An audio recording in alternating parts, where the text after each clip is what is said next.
sa ating e-government super app or e-gov app, sa bahay ka na lang.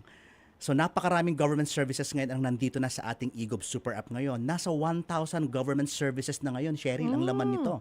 So, unang-unang pinakamalaking features nito, syempre yung ating national ID. No? Huwag mo nang antayin yung physical mo. Nandyan na sa iyong e-gov app yung national ID mo. Doon sa button part ng app, pag pinindot mo yan, ma-access mo na yung national ID. In fact, ma-access mo na rin yung iyong PRC ID, yung senior citizen, kung senior citizen ka, ma-access mo na din yung iyong PhilHealth ID, etc. etc. Ayan. So, pwede mong pindutin ni Cheryl yung pinakababa siguro. Yung, Itong digital ID. yeah, i-click mo yan. Ayan, click ko. Ayan, Ayan. nandito yung aking passport information. Ayan, ayun ang lumabas. Yes. Click mo yung ano. Ayan po. Close mo Update siguro. Yeah, passport. close mo siya. Ayan. Wait. Yung lower part ng ano.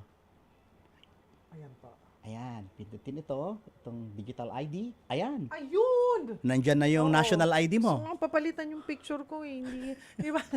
Yun ang concern natin. Pero ayan, mga kapatid, oo nga, yung aking national ID. Pwede mong i-click yan. Alright.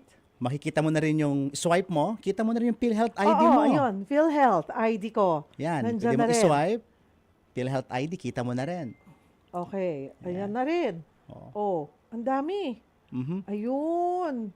Pagdating ng panahon yan, Cheryl, kapag tayo ay naging 60 years old na, automatic na rin yung ano mo, yung senior citizen ID natin. ID. Pero bakit tatlo lamang?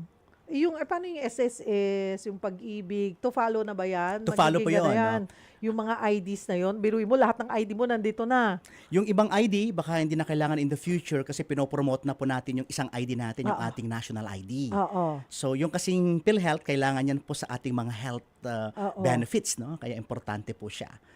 Ay, nakakatuwa, 'di ba? So, ang dami na pong benefits. Mga kapatid, Cheryl Cosim po. Dito na tayo sa totoo. Dito tayo sa True FM. Mag-subscribe and follow po sa ating social media accounts. Hanapin lamang po ang True Network PH. Siyempre, kompleto yan. Nandyan po kami sa Facebook, sa Instagram, sa X, YouTube, TikTok, and podcast.